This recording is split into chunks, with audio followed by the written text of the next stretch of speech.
Hello and welcome to Voices of Vic podcast with me, Ben Aiton, Mike Duffy, and Cameron Smart. And we've all got smiles on our faces because the Hornets have won 3 games in a row, 2 championship games, 1 Carabao Cup match, and it is all rosy at the Vic. Watford beat Stoke City 3-0 at Vicarage Road yesterday. And me, Cam, and Mike are here to digest everything. Which we're looking forward to. It makes a change to actually be talking about a really good performance from Watford and a 3-goal performance as well. We tend to come on here as a bit of a therapy session, but it's going to be totally different today. We're actually buzzing and proud of our football team, so we're going to be talking about it. But first, Mike, how are you doing, mate? You recovered from last weekend. Obviously, your stag do last week. Yeah, it was a rough one. I did the classic thing what everyone does when they go on a weekender, and went too hard on the first night. So Saturday morning, I woke up feeling a bit sorry for myself, and I was in a bad way. But I managed to sort of grind my way through Saturday. We watched the Watford game obviously together. That was good, and I genuinely have needed all of this week just to get my sleeping sort of pattern back together and catch up on any sleep that was missed out. So, and it's helped that Watford have put into brilliant performances as well in the week. So, yeah, really, really happy at the moment. And it's just the opposite of anything I expected Watford start to be honest. So that's the cherry on top of the cake for me. Well, I must say you do look much better than what you did last Saturday morning when I saw you when you was dressed as Elton John, decided to throw up 4 times outside of the police station before we went on that karaoke bike. So yeah, it might have taken a week, but it's done you wonders because you're looking much better, mate. Cam, how are you doing, mate? You went to the game yesterday. Must have enjoyed that. Yeah, absolutely brilliant. Best start to a season since Javi, and it certainly feels like it because I've been really enjoying the start we've had. But yeah, to make matters better, the sun is still out. We've not lost summer yet, and Taylor Swift's not in town tonight, so I don't have to deal with her. And now here I am. So yeah, I'm all good. How about yourself? Fantastic. No, because you obviously work at Wembley Stadium, don't you? In the reception and that, and you live nearby to the stadium. The last couple of nights, have you been able to hear all the Taylor Swift music when you've opened your windows and that? I've been working the concerts, so I've been. God, it's a nightmare. I've been in the stadium basically, and I'm just fed up of hearing her songs now. I'm so glad she's not on today. I needed a break. I've been dead on my feet. I've had that poured into my ear, and I'm just glad it's nearly over. Well, it's nearly over for Taylor Swift, and Watford are back to winning ways, starting the season unbeaten and 3 matches in. But yeah, I'm all good. Thank you, Cam. Thanks for asking. I couldn't make the game yesterday, which I was gutted about. Oh, we've lost Mike. I'm sure he'll pop back in a minute. Couldn't make the game yesterday because my missus was working, so I had Isla all day. Mike says, bear with me. There's always technical glitches here at the Voice of the Vic. So yeah, took her to a mini golf, crazy golf. There was a dinosaur safari in Boreham Wood, and then brought her back to watch the Watford game. And it's the first time she sat down and watched the Watford game with me, and she actually cheered when Watford scored without me saying anything. So that was a special moment. So yeah, my dad was waiting 16 years for that with me. So you've done well there. Yeah, Mike said you was a late one. Yeah. Which, growing up, he probably wanted to take you to games much earlier and wanted you to be more involved. But you was just a late bloomer, really. Yeah, I was. I think I was just stubborn. He was trying to get me into it, and at that age, it's cool to not do what your parents want you to do. So there I was, pretending not to be interested. Finally gave it a go, and yep, the rest is history.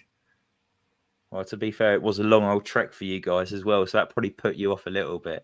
But let's maybe talk about something a little bit more interesting. That new purple kit, Cam. You a fan? Yeah, I'm a big fan. I mean, I like purple. I like that it's something different. Not many teams are going to be walking around in a purple kit.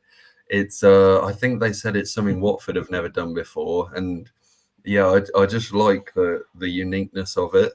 I think it's a lot like the one that we had 2 years ago, the blue one. And actually, Blue, I don't yeah. notice the lighting on my laptop, but it looks like a certain someone is wearing that purple kit, and it actually looks dark blue to me, and it looks exactly the same as that kit from a few years ago. Hoping it's got trousers on here. But yeah, I love that kit, and I hope we use it a lot more than we use our away kits normally. Because when are we ever in our away kits? We've always got a third kit or something that we use maybe 2 or 3 times in a season, and then just never see it again. So hopefully, I really want to see more of this kit. But yeah, what are your thoughts on it? Mine's the same as yours. I thought it was very similar to the blue shirt, and I thought it was the same template with just a different color when I first saw it, because the collar around the neck's identical to the blue shirt. But I wasn't massive on it, but seeing it on Mike, it's growing on me. It might be just it's just a pretty decent model there. The handsome chap. The model. It's always the model. But Mike, obviously you're a massive fan of it. I'm surprised how quickly you got it, because 9 o'clock it was announced Friday morning, and then you're already wearing it, so it must have arrived yesterday. That was pretty sharpish. Up to Lincoln as well. Like, did you pay extra for that, or? No. I think as soon as it come out, I had Friday off, so as soon as it come out, I think Cam put a message in our group chat, and he was something like, "Oh, it looks like really like that," and I was like, "What's he on about?" And then I thought, "Oh shit, yeah, the kit's come out." So I went on, had a look, ordered it there and then, and I think if you ordered it before 1 o'clock, I think it come the next day, so it arrived about 5:30. So not only did I get to watch Watford win, the new kit arrived as well. So it was a pretty decent Saturday. But I love it. I think these are the best set of kits, home, away, and third. I couldn't agree more with that. That Kayembe have done, full stop, Is and certainly up there as my favourite kits that Watford have done, full stop as well. It's between that 3 and the 3 from when we first went down, the 22-23 season. You know, the black and white, the blue, and that beautiful home shirt. Oh, those so the 3 first season back in the Championship, you mean? Yeah. Under Rob and Bilic and everyone else. Those kits were beautiful, but I think this 3 takes it. Agreed. I'm just so thankful that we've got a manufacturer like Kayembe, because over the years, I'm wearing an Adidas old one back from the Premier League. It's all templated, whereas with Kayembe, it's all unique and no other team's got it. You would look at other Kayembe shirts for other teams, and it's completely different to us. It's like Watford's had an input on how they want their kits to look, and it's fantastic. You can't fault it. But yeah, fantastic set of kits, and I can't wait to get paid so I can actually purchase one, because these stag do's I've been on lately has killed my bank balance, and I'm jealous seeing everyone in their Watford shirts, and seeing Mike's got it after 24 hours it's been released. I was just like, oh man. But yeah, we'll jump straight into the action now. Watford won 3-0 yesterday, so we're going to talk about that. Talk about the team news first, lads. It was one change from the side that won 3-2 away at Millwall. Out went Ryan Porteous. Supposedly he had a mild sickness during the week, and in came James Morris. James Morris obviously played at left centre-back during the week in the 5-0 victory against MK Dons. Cameron, what was your thoughts on the starting lineup? Were you a little bit concerned when you saw James Morris was in the starting lineup again? He obviously did well against MK Dons, but playing against a side like Stoke, did you think maybe he could have struggled? Yeah, I did expect him to struggle. I thought MK Dons weren't a very testing opponent. He did very well in that game. I was impressed with him. But they weren't a very testing opponent, were they? And yeah, I mean, it was a surprise to see him put in, but we weren't expecting Ryan Porteous to be out, were we? And we were expecting it to be, you know, him, Sierrata and Pollock, like against Millwall. Now, the thing with putting Morris in 2 games in a row, doesn't that just say a lot about Antonio Tikvic? I mean, I don't believe he was in the squad again yesterday, and we picked an ill Ryan Porteous on the bench over him. He's just not seen as an option at all, is he? I mean, even in the Carabao Cup, he could only get a handful of minutes. So I'm sat here wondering, what's the point in bringing a loan player if they're not ready to contribute? You don't have time to develop a loan player. They've got to be ready now. So really peculiar one. I think Tom Cleverley would want to send him back already if it was up to him, but I don't believe it is. So yeah, interesting to see what happens with Tikvich this season. But Morris has shown why he can be an option this season, and yeah, he's never going to be good enough at left wing back in this system, but at left centre back, where he can keep it a bit more simple, use his defensive ability, because he can defend quite well, then he could certainly be an option, because I think that is going to be a problem position for us. So yeah, it'll be an interesting one to keep an eye on over the season.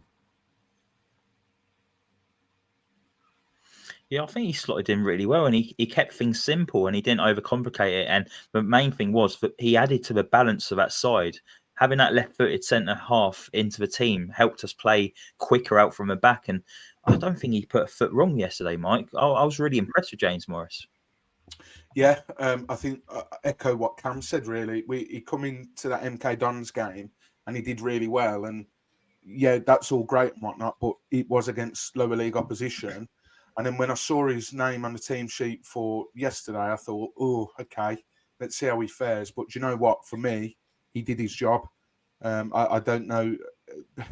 We were speaking in the group chat, obviously, and he didn't endure the best of first halves, but he certainly grew into the game. And it's another option that we've got there, because we know we like there. As Cam says, we brought in Tikvich for whatever reason. I don't think he's fancied. I think we'll only see him in the Carabao Cup and maybe the FA Cup if we don't send him back by then. And it's another option to have. Not saying it should be an option that we use, because hopefully we bring in somebody else who's experienced in that role, but it's definitely an option to have whilst we wait for said player to come in. But yeah, I think he deserves his plaudits. I think he did brilliantly. And why not use him there, and why change it? Because he's been doing really well. I certainly don't see this is going to come back to bite me on the arse, but I don't see Derby as more as of a threat than Stoke were.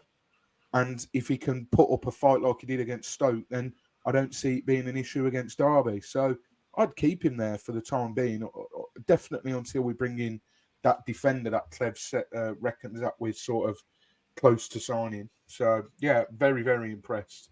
That's the thing then at centre back for me. We've got obviously three available options really, who are traditional centre backs in Porteous, Searauter and Pollock. Obviously all right-footed. You got question marks over Porteous's consistency. Pollock, he's certainly had a great start to the season, but you're not 100% sure if he's going to be a consistent championship player. And the same goes for Searauter really.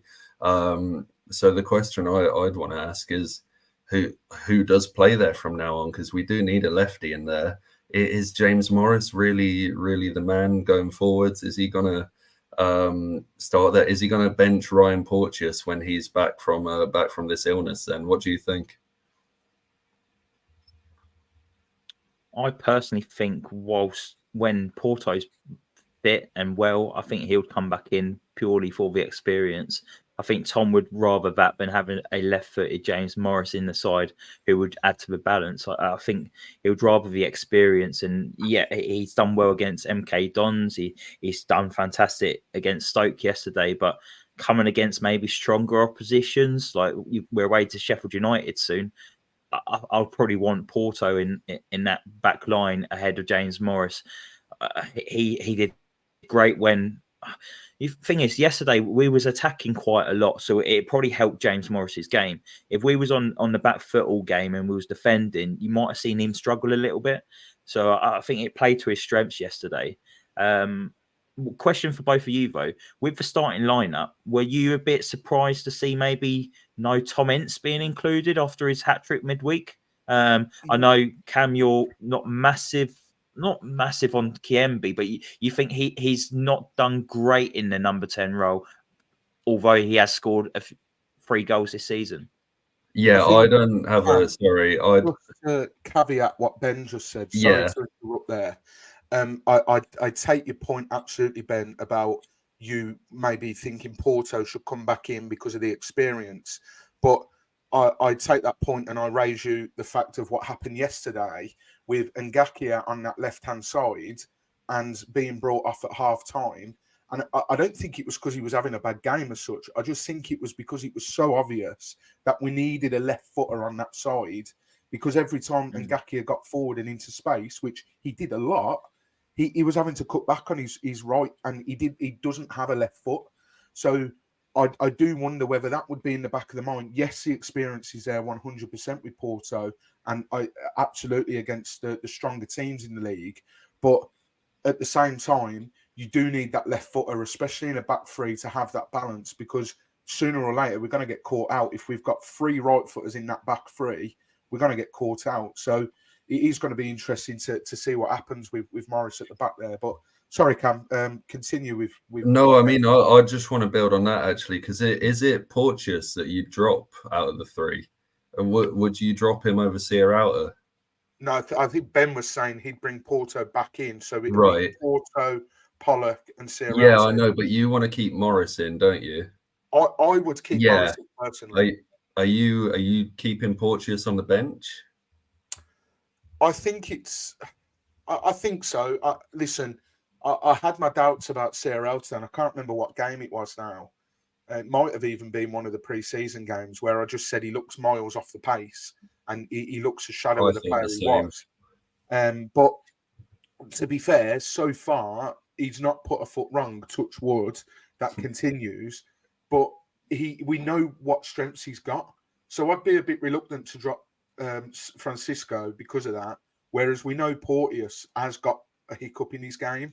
Now, that's not me saying that James Morris is perfect and the best thing since sliced bread, but at the moment he's played 2 games in the filling in at that third centre back role. He's left-footed and he's doing the job that we need.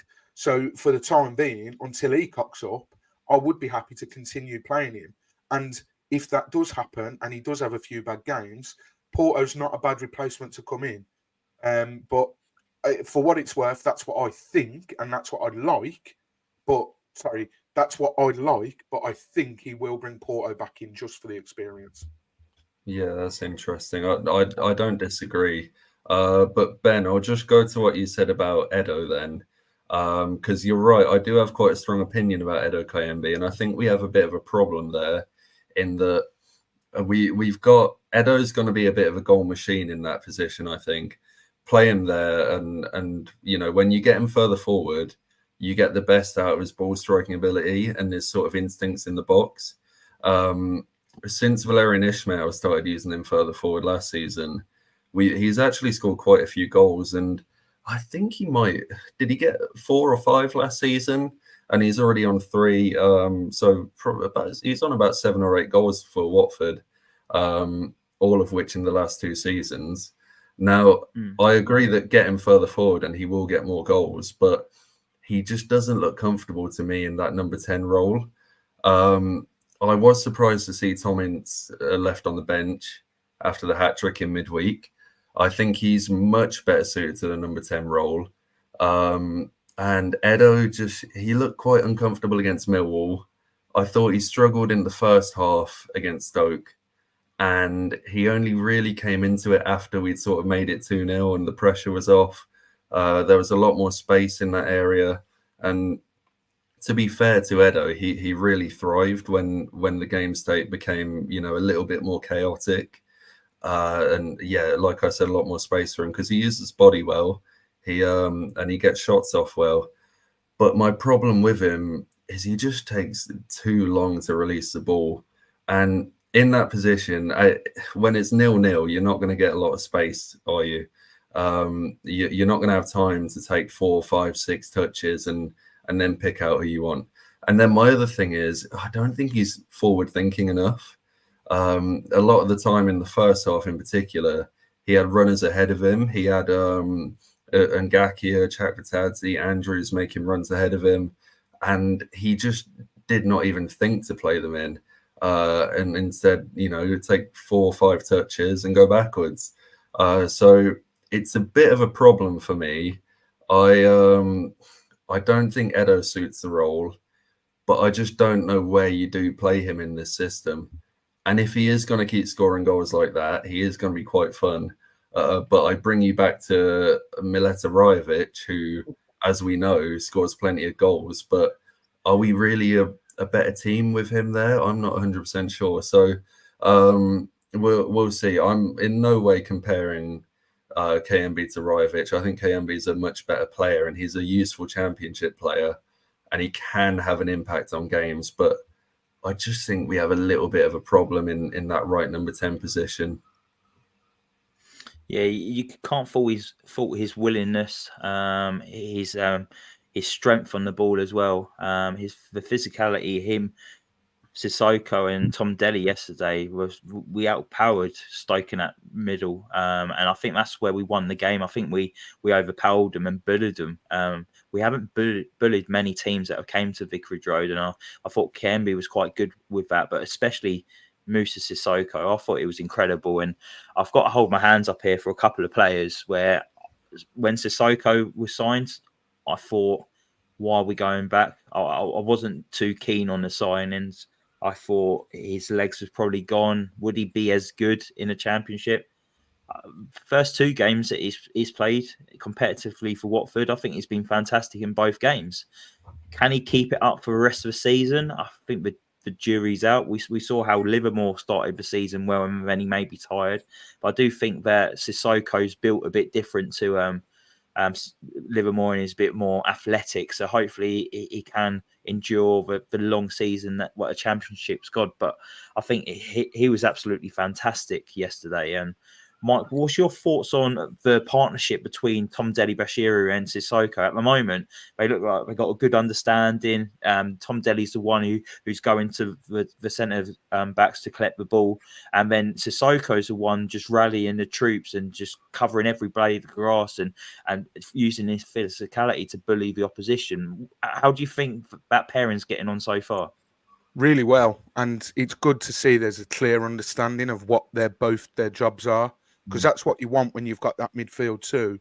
You want one of them that's going to cover the hard yards, and then the other one to be like, right, give me the ball, I'll take it on a run, you just cover behind me, make sure any loose spillages you clean up, and that is what we want.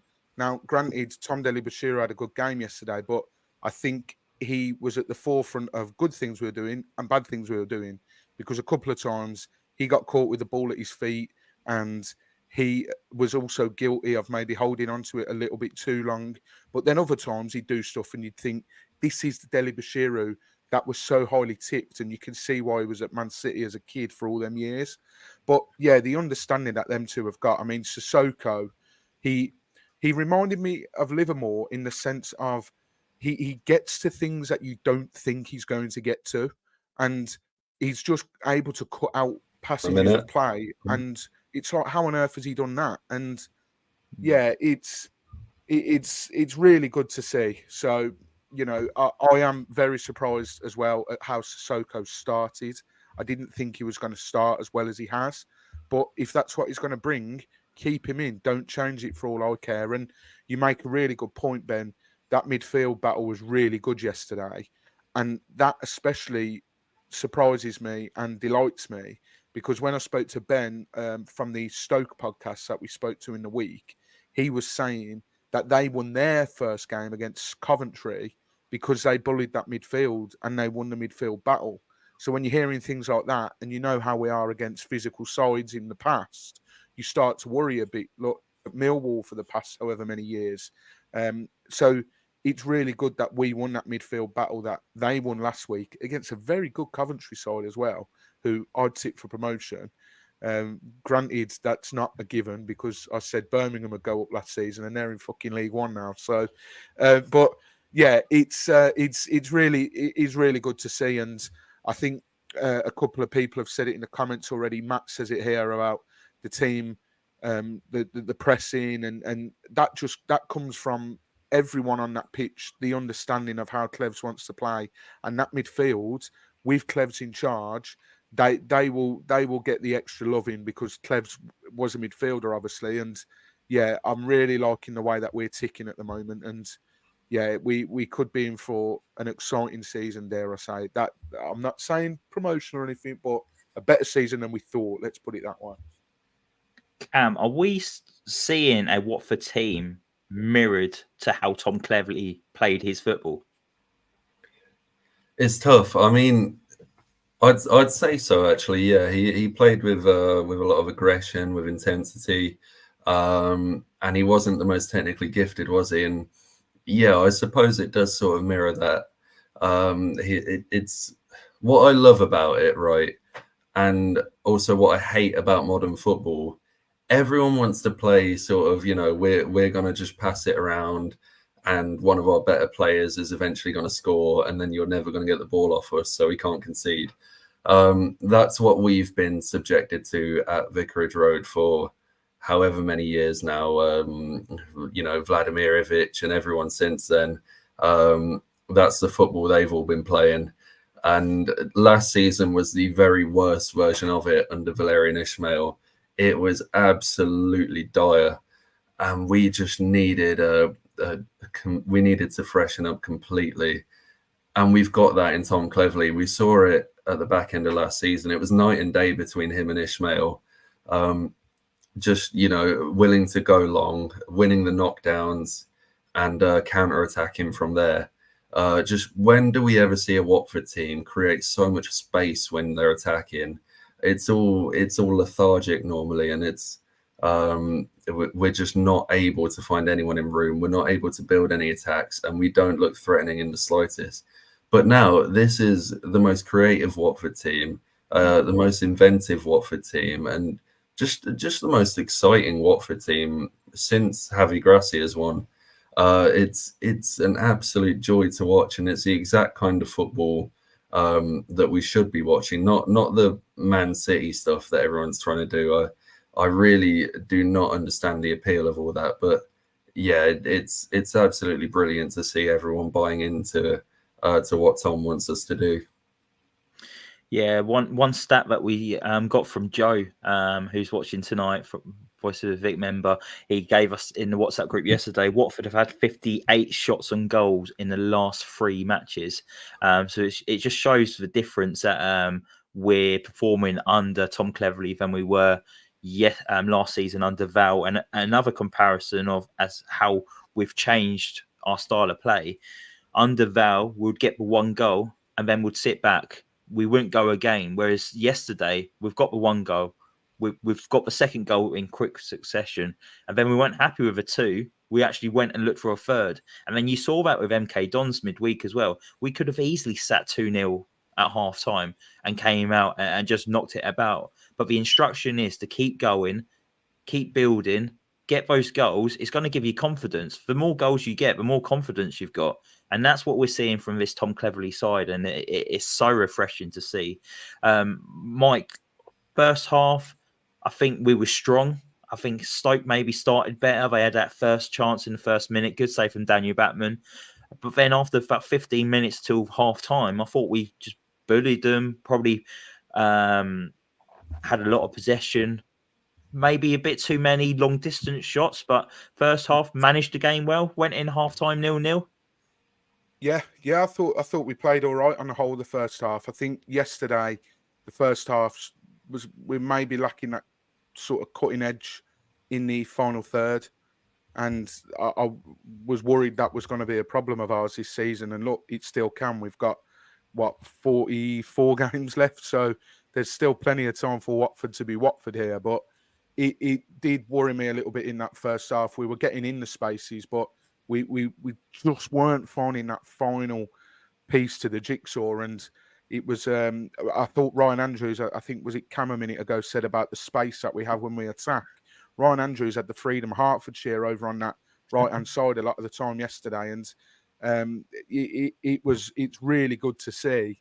And we're trying to cut it back for, a nice, easy finish for the strikers, but it wasn't quite there in the first half. So, but what I like about this side is, yeah, we were knocking at the door, and that second half, we come out we come out the traps really quick, and we made sure that we got that goal. I mean, I can't remember what minute the goal was, but it certainly, we didn't have to wait too long, I don't think.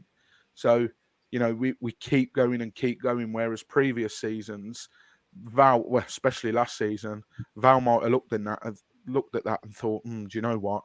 This Stoke's quite stubborn to break down.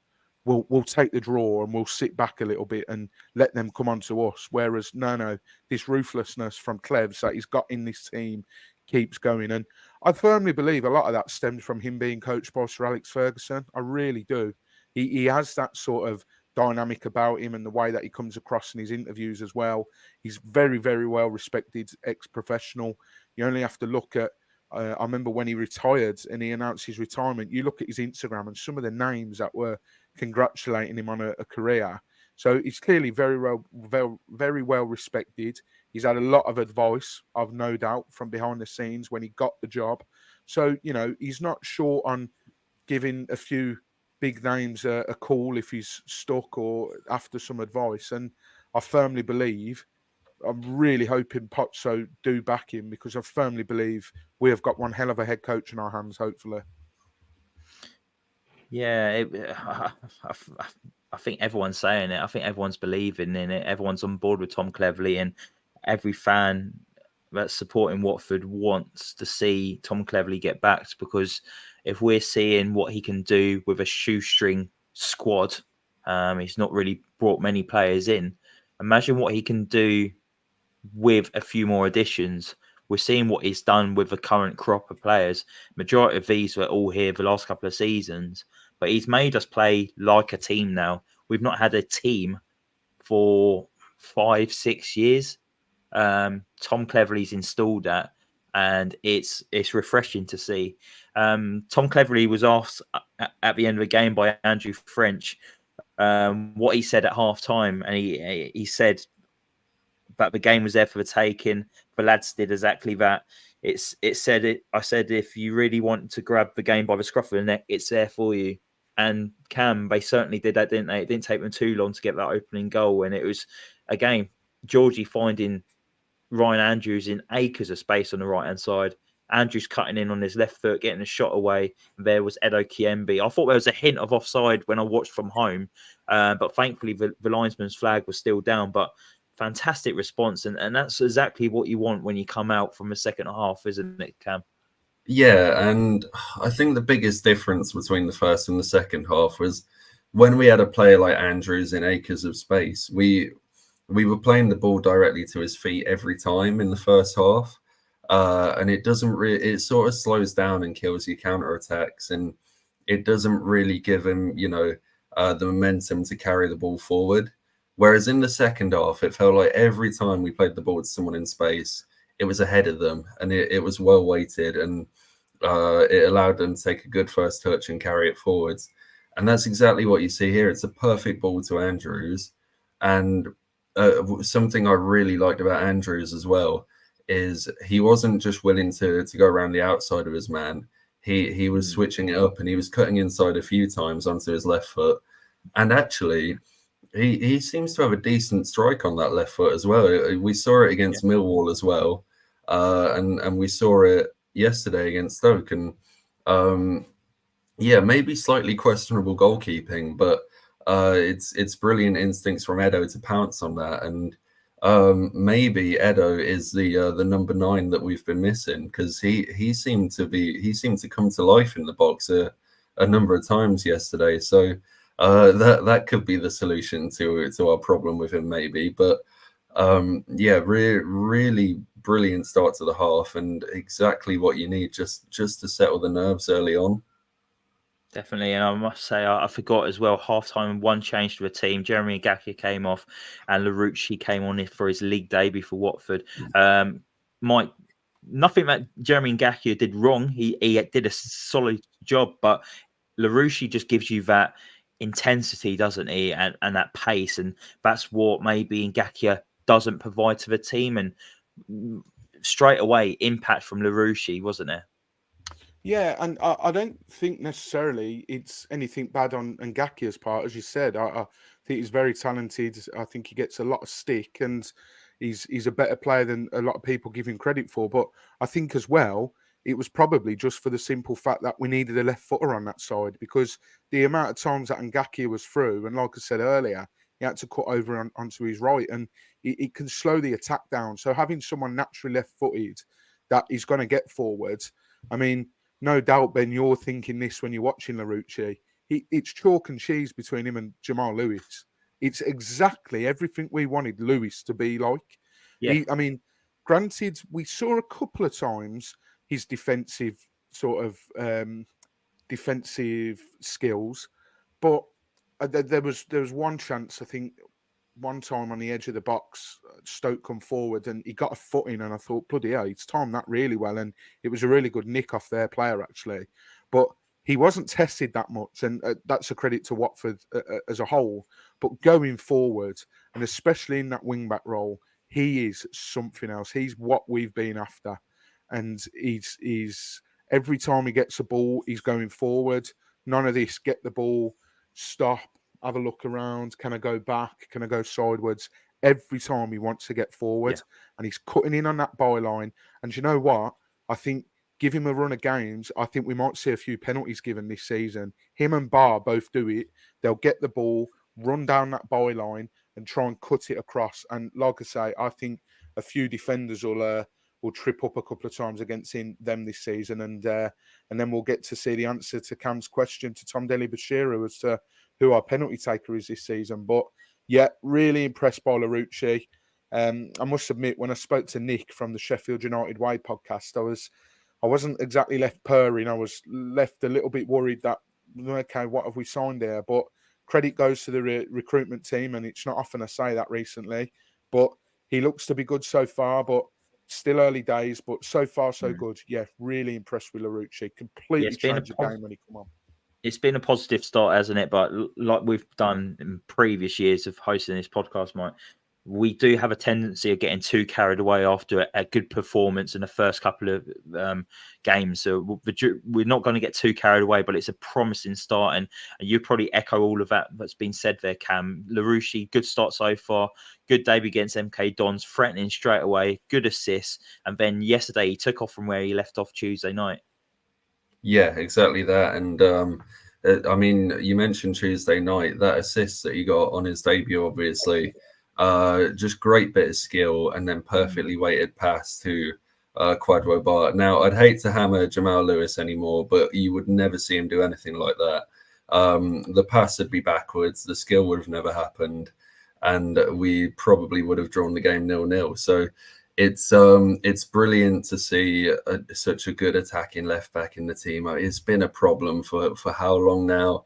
And since Holebas, really. Since Holebas, yeah. And after Holebas, it was Adam Messina who, all right defensively, but absolutely nothing going forwards. And who have we had since then? We've had Danny Rose, Hassan Kamara, who I think was all right, but and then Jamal Lewis, God.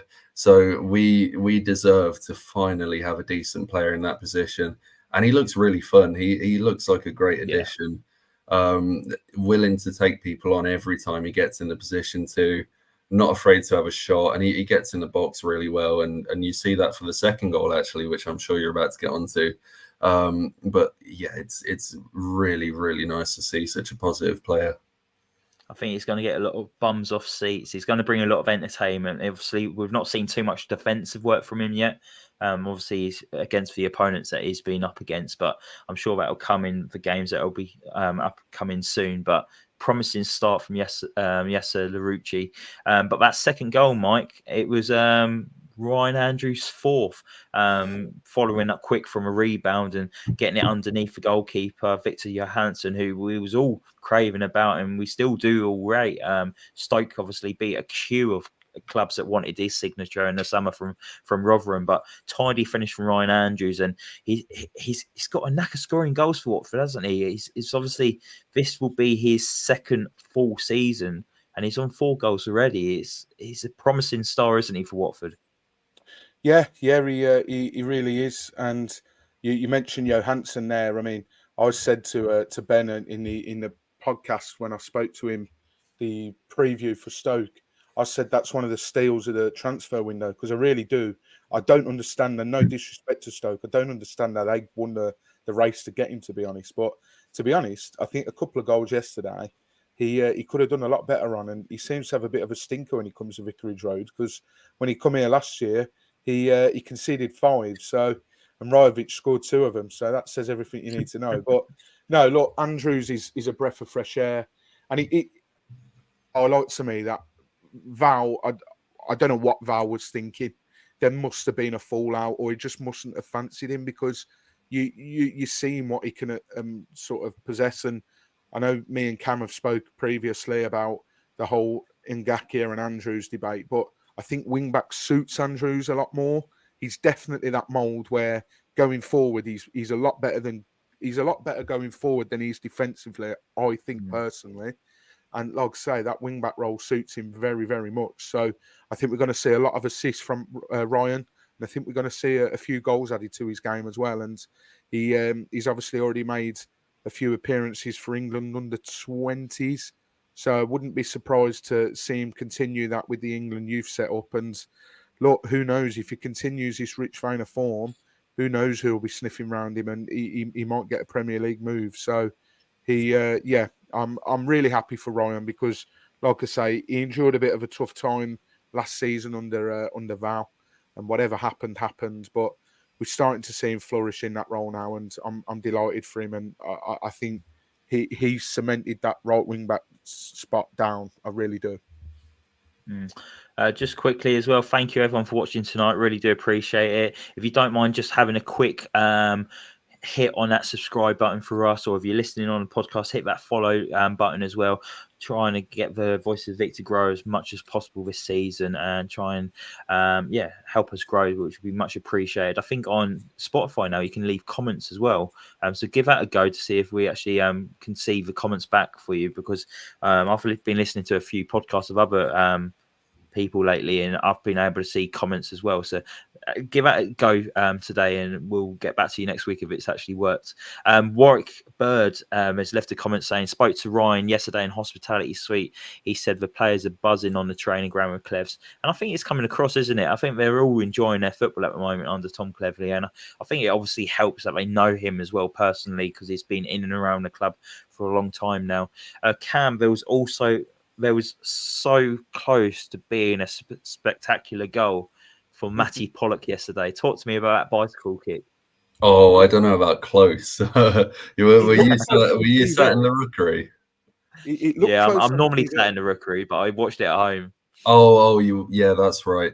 Well, from behind the goal, it didn't look anywhere near, to be honest. But no, audacious to try it. Obviously scored his first goal, didn't he? I think the bandage really brings his goal scoring form out. So we'll have to keep an eye. Maybe he's the answer to our striker problems. Maybe we put him up there. But Matty was solid again yesterday. I didn't think he was as good as the previous 2 games. I thought Stoke maybe sussed out his distribution a little bit. They seemed to lock down that side a lot better. And we actually got more joy when we played out the left. But I thought defensively he was great again. So nice to see Matty thriving. Does he keep the bandage for the rest of the season? Oh, he's got to, hasn't he? He's got to. It's his new sort of signature. It's like sear out his man bun. Yeah. Here's another player I've got to hold my hands up to as well. I put a tweet out yesterday under our podcast, and then I replied on my personal saying I wasn't sure if he could cut it at the Championship level, and he's obviously made me eat my words, because towards the end of last season he grew in each game, and the start of this season has been fantastic, and you can see how much faith Clevs has on him by giving him the captain's armband midweek against MK Dons as well.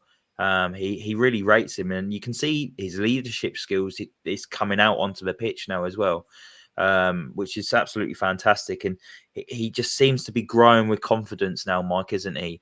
And we've seen situations before where we've had a young English centre half like Ben Wilmot, who we played against at the weekend, and Watford fans would have wanted him to be given more opportunities and getting more game time and stay at the club. Matty Pollock put in a transfer request in January, didn't get that move, but he's stuck around. He's worked hard. He's not thrown his toys out the pram. He's knuckled down, got lots of games under his belt towards the end of the season, and he started the season magnificently. See, is this how you go about saying, I'm here, I want to stay, play me? Like, he's been incredible, hasn't he? Yeah, and professional football is no doubt a game of opportunities because I'm going to pluck a completely random name out, but it's only because I saw a TikTok about him the other day. Abdoulaye Doucouré is the perfect example of that.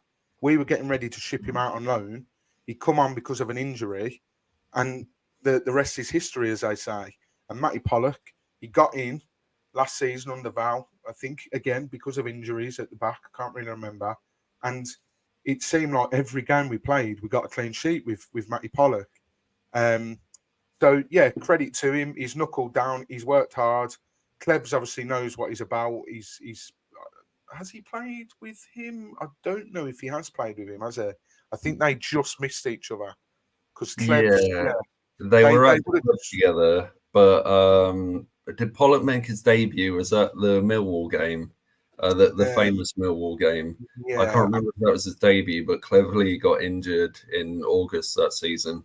Yes. So he didn't play with him, but he's obviously aware of the talent that he possesses, being around the club, Klebs does. And he's had a very, very good loan spell in Aberdeen as well. Now, granted, the comparison between Scottish football and English football, but Aberdeen fans love him. And I remember when there were links of them getting him back, and we tweeted it, and our mentions were full of Aberdonians. Yeah, let's get him back. Do anything we can. Throw the book at him, like the checkbook at him, write him a blank check, etc. So, you know, he's impressed in loan spells. He obviously won Young Player of the Season as well at Cheltenham, was he? When he went out on loan. So it's obvious that there's a player there, and it'll be confidence with the young lads. You joked about that overhead kick. The only reason he did it, that would have been the confidence. You know, he's on top of the world at the moment, and he's doing really, really well. And long may it continue. I think he's in for a big season, and I'm really impressed with how Matty's been playing. I really am. Sorry, is that the actual term, Aberdonians? I think so, isn't it? I don't know. I've never heard that. I've never heard it before. I don't know. It's Aberdonians. I mean, no, I'm not saying you're wrong. I don't think there's any reason why I would have heard it. If anyone knows in the comments, let me know if I'm making it up. But I'm sure it is Aberdonians. Few more comments in already as well. As Steve says, it's only 2 games. Please don't get carried away. Watford don't win many games, Steve, so we're going to enjoy it whilst it lasts. And to be fair, I don't think we're getting too carried away. I think we're actually being quite reserved here as well.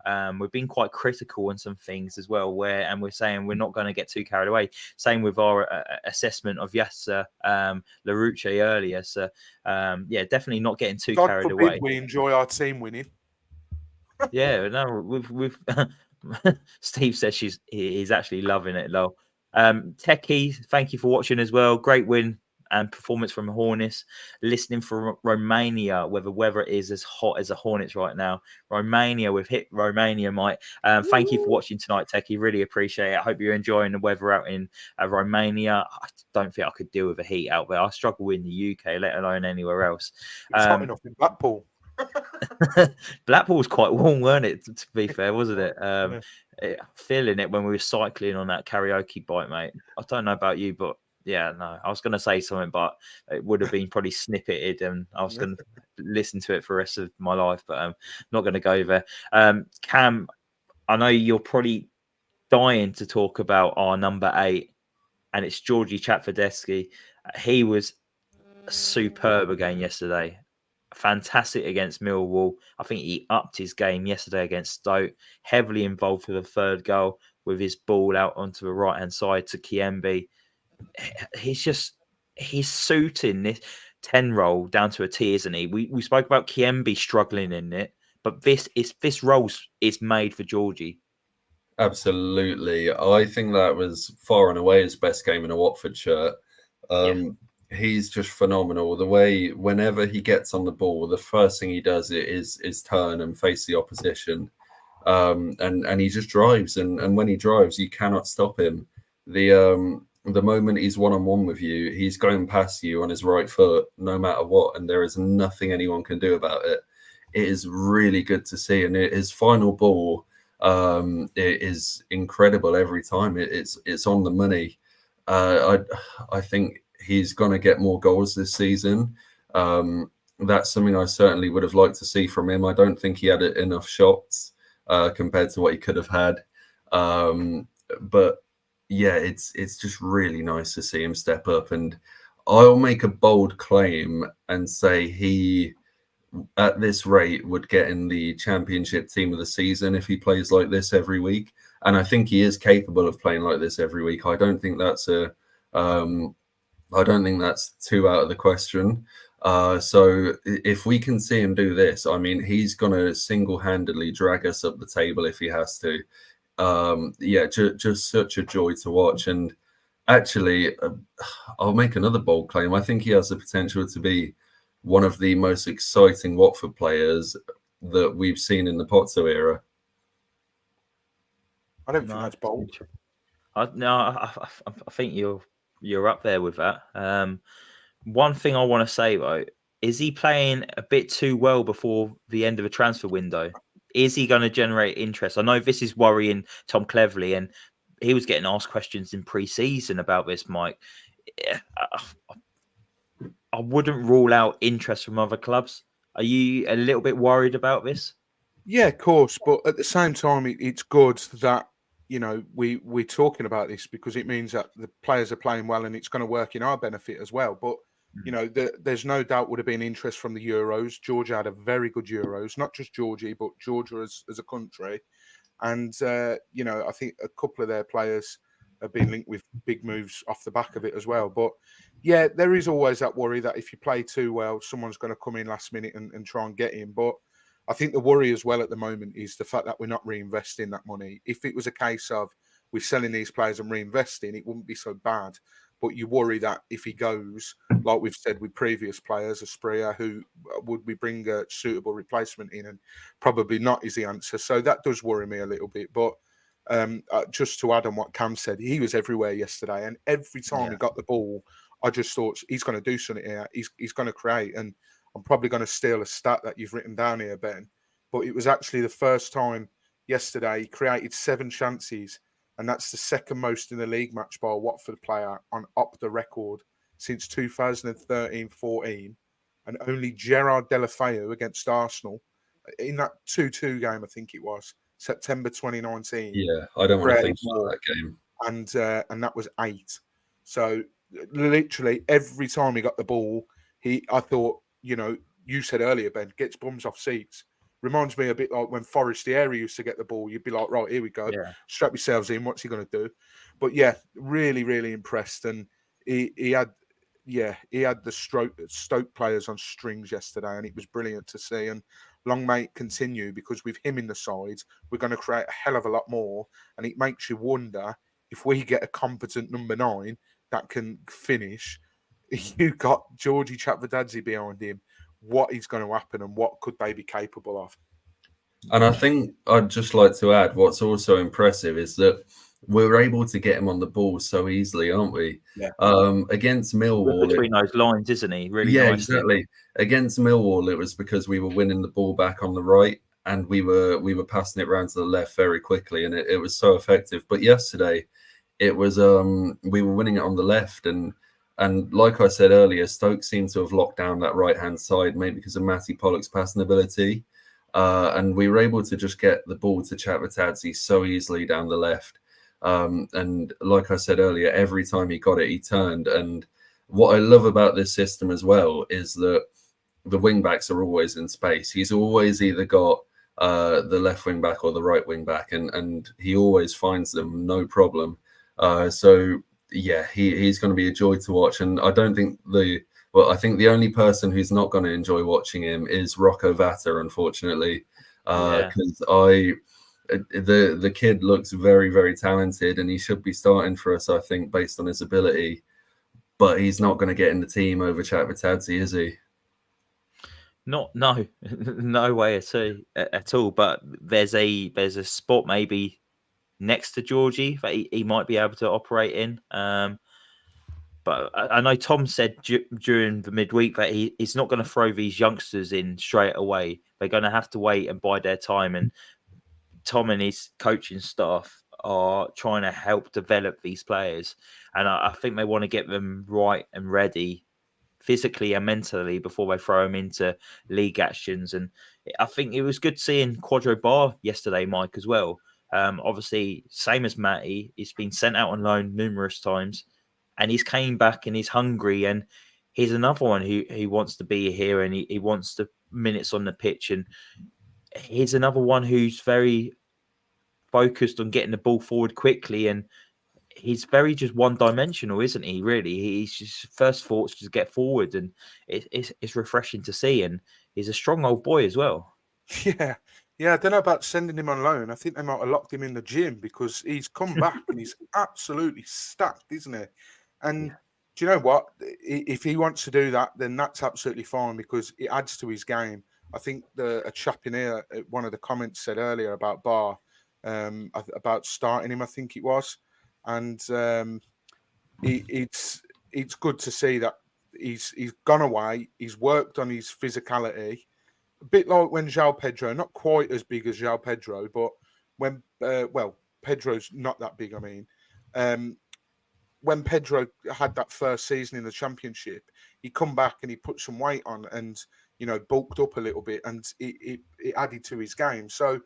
To see Bar come back in the shape that he has, I think if he is used, I think he'll be a good option off the bench. Whether we're winning or chasing the game, maybe that's where my question mark is because he doesn't have that experience of Championship football. But in terms of physicality, I mean, we've worried in the past when we come up against physical side. I don't think we need to worry in that department this season. I really don't. I think we've got a lot of warriors on this team, something that we've not had for a long time. And I think Bar's going to add to that. And it's that battle for number 10 is really, really interesting because there are a few names as well that other names that could get in. I mean, we've not even touched on Asprilla yet, but it looks like he's going. But if he was to somehow miraculously stay, you'd probably be putting him next to Georgie. So, but look, that's probably a different conversation for a different day. But Bar looks good. Finally looks like it's going to be his season where we see him more. I was worried he was going to turn into a bit of an Alex Jakubiak where we kept bringing him back, playing in pre-season and then shipping him out on loan. Looks like we're doing that a little bit with Shaq Ford at the moment, to be honest, because I'll be honest, I thought he'd been in and around the team, but nowhere to be seen. So, it's good. And you said then a minute ago, Ben, about how Clev said he's not going to just bring these youngsters in. What you got to remember is Championship's a long old season. I think we will see a lot of the youngsters, when it's ruthless 3 game weeks, that sort of time, we'll definitely see players like that. But it's good to see, and hopefully benefits us. Yeah, well, it's been a fantastic start to the season so far, and yesterday 3-0 victory over Stoke City. The Hornets did go up to second in the league, but obviously after Sunderland's 4-0 victory over Sheffield Wednesday today, the Hornets has dropped down to third place, but I would take that all day long. And we're not getting too carried away. It's a long old season, but the Hornets have started very well. It's encouraging, and we've just got a smile on our faces again because it's a team that's getting us excited again. We can believe in them, and it's very rewarding at the moment.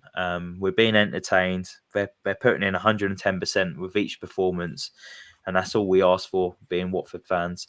I would probably go as far as saying yesterday was probably our most complete performance under Tom Cleverley. I thought we was pretty much spot on. I couldn't really fault anything. Maybe a bit sloppy first couple of minutes, and if they scored early doors, maybe could have been a different game. But I thought tactically, Tom had it spot on, and I thought the players were outstanding. Hopefully it's here to continue. Just quickly before we wrap up the show, 2 players maybe on the way out still, not too sure yet. Wesley Hoot and Yasser Asprilla. Obviously, Wesley Hoot did pick up an injury against Wycombe Wanderers, so that's why he's not been involved. But there's been lots of rumours and exclusive rumours about Wesley Hoot over the weekend saying he's off to Saudi. It doesn't look to be that might be true. I think Andrew French was very surprised about those rumours. Obviously, Wesley Hoot was at the game yesterday as well. Tom Cleverley was asked about Wesley Hoot on would he go, and his quotes were, "I don't expect Wes to go."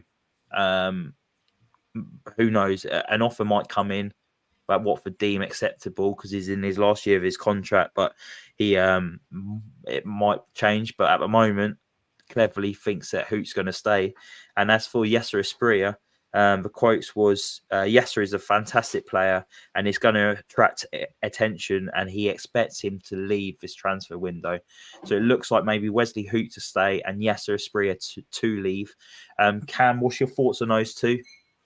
Well, I mean, they're both great for a start. Yasser, I would love to see him in the system. If we can keep him for one more season, that to me, you could put the 25 million in my pocket and I'd say no, because I want to see him in that role. It would just be such a joy to watch, wouldn't it, with Georgie, Yasser, and a functioning striker if we ever get our hands on one. I'd love for that to happen. I dare I say that could push us to the playoffs. But Wes is an interesting case. I think obviously he got a lot of joy last season playing on the left of a back two. There was a lot of room for him to showcase his passing ability. This season he'd be in the middle of a back three, and I think that suits him a lot less, to be honest. He can't really use that passing. There isn't as much room in the middle, and I don't think we'd see the best of him. And then you couple that with there's potentially a few million quid on the table, and he's going to be leaving for free next summer. It sounds like a no-brainer to take the money and part ways with him. But it's Watford we're talking about, and can you really trust us to get a decent replacement through the door? I'd say no. If that was on the cards, if you offered it to me that we are going to get a good replacement for Wes who fits that middle centre-back role perfectly, and then we're going to go and get a few million for him, I would take that any day, to be honest. As much as I love Wes, I don't think it'd be the biggest blow in the world if he does leave. What I do like about Wesley Hoot and Yasser Asprilla, before I come over to you, Mike, is they could have easily thrown their toys out their prams and tried to force through moves. And we've not seen that. They both seem like they've got the right attitudes. They're going to games to support their teammates because they're still associated with Watford Football Club. And they're taking time to meet fans, sign autographs, have photos, have conversation with fans. And this is maybe down to what Tom Cleverley's installing into the club as well. So full credit goes to both Wesley Hoot and Yasser Asprilla. And if they do decide to move on, or there's moves there for them, I wish them all the best because they've gone about it the right way. And yeah, that's what I wanted to say about it. Mike, what's your opinions on possibly those two leaving, or Yasser leaving and Wes staying? Yeah, I echo what you just said, by the way. I think it probably helps as well, whether this is unfair of me to say that there's all this stuff with the agent swap over with Yasser as well. That probably plays into our hands a little bit, or not, depends which way you look at it, whether you sell or keep. So, but yeah, it is good to see him. You know, it was great to see Yasser there at the MK Dons game, and he was there again yesterday. And Wes, Joe caught up with Wes again. That restraining order is probably coming, Joe. So just keep your eyes in the post for that. But yeah, I think Yasser would be so exciting in this role. Stick him next to Georgie, as Cam says, and wow, we could be seeing something. And it would be about making sure that consistency is there with Yasser, because yes, he's a very exciting player, but the consistency was always been a problem, I think. So I think he would flourish in this system. I really do. Now with Wes, I don't know if they're maybe expecting for life without him a little bit, because we're on about, Clevs is on about an experienced defender's meant to be coming in. Now, if you're that adamant that Hoot's going to be staying, would you really be looking at bringing another defender in? maybe because of what Cam said, maybe because he I might think we're not suit light at that still, degree. even if Wes stays. Yeah. Yeah, I don't know. It's an interesting one for me. I personally would keep Wes because I think he'd be good to have around the club. He's another leader, something which me and Cam said recently that we've now got an influx of when we've struggled over the years to have any. But at the same time, do I see him fitting into a back three? Probably not. So it'll be interesting to see what happens with Wes. But I think Yasser will go, and good luck to him wherever he goes. And yeah, who of course are wanting to stay, but as Cam says, if we're being sensible, get a couple of million for him now, as opposed to losing him on a free next at the end of the season. Can I just chip in, going over our centre back options, because you don't seem to think that we might need one. Right centre back, you've obviously got Matty Pollock and Ryan Porteous are probably going to be the options there. In the middle, as it stands, you've got Wes Hoot and Sear Outer. But then you look over to the left side, it seems Morris might be first choice there. And then behind him, you've got Antonio Tikvic, who we've gone over him. He's not fancied at all. And Keiki Almeida, who is also not really in the plans in the short term. So I think that points to me that we definitely need a lefty through the door. But to be honest, I think it's gone so under the radar that I don't think that's going to be addressed in the slightest. No, definitely. Did you see the other day Tom Cleverley obviously said a couple of weeks ago on BBC Three Counties Radio, he did an interview for about an hour, and he said that there was two players close to signing, and when he spoke to Andrew French during the week, and he said, yeah, that's the last time I say we're close to signing, because obviously it takes a long time to wrap up transfer deals, especially when other clubs are involved and there's injuries with other clubs that might hold back player signing, or they need to sign a player to release another player. But that just gives an indication of this is Tom's first job in management. He's going to learn from these little things. He's obviously got he's got his eye on two players. Philip Crouch mentioned here, rumour is could get Liam Cooper, former Leeds United defender and captain. He's obviously left-footed and on a free transfer at the moment. The rumours about him has been floating around for a couple of weeks now. Is he the centre back? But Tom Cleverley's looking. We don't know anything here at Voices of Vic. But it's obviously one to watch, isn't it? Tom did say yesterday, I expect there to be additions between now and the end of the window. So he hasn't said close. But obviously the number 9 role is what Watford will be looking at.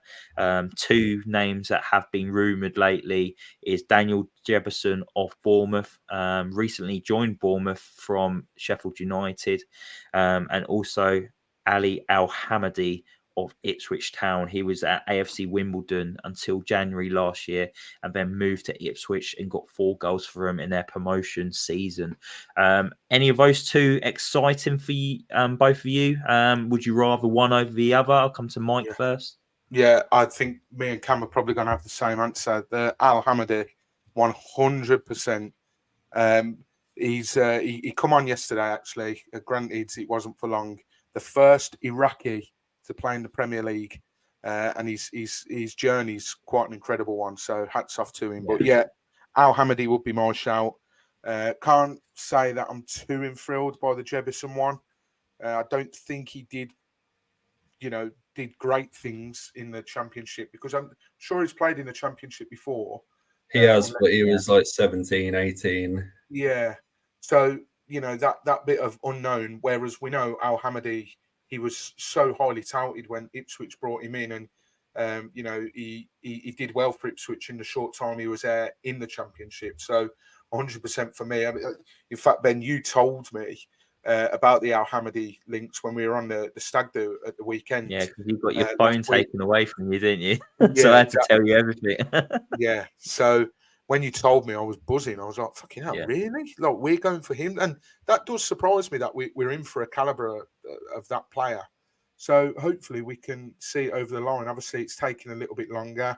I was surprised to see him on the bench yesterday, but Cam said, Ipswich are quite threadbare at the moment. So they might want to get a couple of extra bodies through the door before they let him out. So, yeah, who knows? But definitely Al Hamadi. They've just recently had an injury to Hurst as well, haven't they? So they obviously they've brought in Sammy Smolitz from Blackburn, who might have been the replacement for Al Hamadi, but Hurst picking up an injury is a big one for him because he is very focal to how they play going forward and the press that they set. So that's a big one. So maybe if they get a replacement for him, maybe they can allow him to be offloaded. He's a big lad up top, isn't he, Hurst? Because yeah, do you remember on the pod last season when he got injured? Because that injury's carried on from last season, hasn't it? Yeah, if I remember correctly. And they were apparently sniffing around Rajovic for a replacement. I remember talking about it on this podcast. So, yeah. Never seen a more bullshit rumor in my life. Cam, you obviously would rather Al Hamadi? I would, yeah. I've heard Jefferson's a talented player, and it's about time he has a season on loan in the Championship. So I certainly think he'll end up at this level. And from what I've heard, he could do well. But I just love Ali Al Hamadi. He's one I've had my eye on since when he was at Wimbledon. I noticed him a few times, and he looked fantastic. And as has been said, he's really translated that well to Ipswich. Looked absolutely fantastic in his short cameos for them last season. Got a good goal return as well. I think 6 in 14, and bear in mind those 14 games were like 20 minutes off the bench. So yeah, I'd be so excited if we got him in.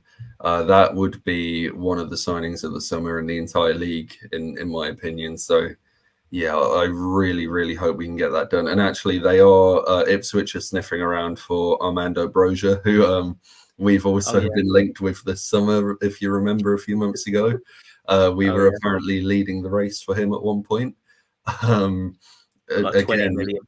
That's, that's in the same boat as that Rajovic to Ipswich rumor. So maybe there's a scenario where Broja goes to Ipswich and we just do a little swap, maybe give them Rajovic and we end up with Broja, and then everyone's happy. So yeah, but I would really love Ali Al Hamadi at this club. What other signings do you think that we potentially need, Mike? To be honest, I think I've got to be careful here. I don't want to sound like I'm getting ahead of myself. We're only 3 games in, but I mean, striker definitely, defender definitely as well. I don't think we need another midfielder, to be honest. I think midfield we're covered. I know Cam's pulling a face there. He probably disagrees, but I think we've got good options in that middle. I really do. And even if there's injuries, I think we've got players that can come in and do the job that Tom needs. Can you run me through our options there? Well, what do you mean? Who've we got? Well, you got the starters. Okay. Yeah, you got the benches, and then you got the reserves. Okay. Do you not think? I mean, who was on the bench for that could have come on in midfield? Go on. On Saturday. Yeah, who was? Well, I can't remember. No, you can't remember, can you? Well, no, I genuinely think you mix in the sort of fringe players and then the youth. I think Ramirez a span for one. Granted, I wouldn't want to be throwing him in the deep end for 30 odd games, but it's certainly a good player to have. Especially plugging those gaps in the Championship, because we know it's a long old season. I just think that midfield wise, I think we're covered. Interesting. I think if we get 2 injuries, Ramirez Espan is going to have to be thrown in there. We've only got 3 senior options for that central midfield, and I'm not including Kayembe there because I don't think Tom Cleverley's including Kayembe there. And if Kayembe has to play there, then we are in deep trouble because he cannot play in the deeper midfield role. You're ruling out Siriota. Shaq forward as well. Oh yeah. we've only got Tom Dele-Bashiru, Musa Sissoko, and Imran Louza, in my eyes, are our only 3 options there. I think we desperately need another one through the door. And in any case, I think it's a system that relies on your midfielders having pace, being able to cover ground and being physical and winning their duels. I don't think that's Imran Louza. He's certainly not a cover the ground kind of player. He's not a midfield bruiser. He's a technical player who likes to dictate the tempo. And I don't think he's suited to this system. If Musa or Tom Dele get injured, that's going to put us in a lot of trouble. So I think that has to be priority number 1 for me, after striker, actually. Priority number 2 for me. Brilliant. I'm enjoying everything. I don't think I'd make too many signings. I think number 9's priority for me. Obviously, left centre back. But I'm hearing you, Cameron. I do agree that maybe we're a little bit light. Maybe a centre midfielder on loan from a Premier League side who's a youngster who needs to go out and maybe get some game time. But then I don't think they're going to get much game time. It's going to be someone who's playing second fiddle to Sissoko and Tom Dele, isn't it? Unless you pick up suspensions and injuries. But yeah, I agree. We are light at the moment. Ramirez Hispan's 4th choice, is he? Centre midfielder. So an injury and that he's picking up a spot on the bench, which I don't mind, but only takes 1 more injuries, and then he's our starting midfielder for the rest of the season. So it's just who do you maybe go to? Do you go over to Udinese and maybe find a centre midfielder to plug that gap? Because it's going to be a bit part player that you'll be looking to bring in. And you might be forgetting as well that Tom Dele has a bad history of injuries, obviously. He was fine last season, but who's to say that knee injury couldn't come up again? And I don't think we're best prepared for that. But also then your other option is a 35-year-old who, he doesn't look past it at all. He looks like he could run for days, but you just can't rule out 46 games of championship football catching up with Musa at his age. So you need to be prepared for someone else to have to come in. I raise everything you've said, and okay, you make a fair point. I think a Premier League loan in midfield would be a waste, personally, because I think you backed up what you said then, Ben, and said, would he really get game time? Because I don't think he would unless there's an injury, and you can't come to a club on loan and bank on an injury happening, can you? So it's not like we're bringing in like a young Chalobah like we did when he was 16, 17 and he's getting game time week in, week out. It's someone totally different, isn't it? Well, look at the last one, Jimmy Garner. Well, granted he's playing in the Premier League now, but he didn't quite work out, did it? So I wouldn't be doing it. As boring as it is, if I was to sign a midfielder, I would sign someone who's a bit of a bruiser. Someone that's been in the Championship before, not a flashy name. The fans would be like, oh, why are we signing him? But, I think if you're going to sign someone, do that. Because as Cam said, I will take that on board, that loser isn't going to come on and put crunching tackles in left, right and centre and cover every blade of grass, because that's just not his style. So, that's what I would go with. Quite an ugly signing. But I'll also add, I agree that's the kind of player we should bring in. But you've also got to be prepared for Musa and Tom to have a downturn in form as well. Because let's not forget, they're not perfect players. I mean, Tom Dele-Bashiru, before really the last 6 months of last season, we weren't 100% sure if he's a championship level player. He came in, he had a great run of form, and he did really well. But who's to say? I don't know. He might revert back to maybe being a little bit more patchy, needing some competition. And then Musa, again, he started fantastically, but who's to say he's not going to maybe have a big drop off in his form? And I mean, we already saw against Millwall. Obviously, he made that mistake. Who's to say he's not going to go on a streak of making loads of mistakes like that? And then you need to have someone just hot on his heels, giving him competition and making sure he's at the top of his game every week. And I think if a Premier League loan did come in, I think there'd be plenty of game time for them, to be honest. So I think that's exactly what we should be looking for. Yeah, no, I agree. Also, if you're watching on YouTube, get involved in the comments as well. Let us know the positions that you'd sign in these last couple of days, last week or so of the transfer window. Let us know in the comments what positions you think we should target. If you've got any players in mind, put that down as well, and we'll have a look at those and read them out next time. But yeah, it's a good discussion. There's lots of Watford are not are nowhere near the finished article, and we're not getting carried away. Yes, we've won 2 league games back to back. We've won against MK Dons 5-0 midweek, but we know how quickly it can turn at Watford Football Club. Look, Camp predicted us to get relegated this season. Everyone else predicted us to finish 18th or lower. So we know our expectations are pretty low this season. But what we've seen so far from this Watford team in these opening couple of games is there's a team there willing to fight and willing to pay for the badge. And by doing that, it's also entertaining football. So I'm on board, Mike's on board, Cam's on board, and I'm hoping everyone else who's watching in here is on board as well. The Vic was rocking on Saturday. Let's get it rocking again this Saturday when Derby County come to town. It's going to be another tough game, but we've got enough quality in the team to hopefully outpower them, especially in the midfield again.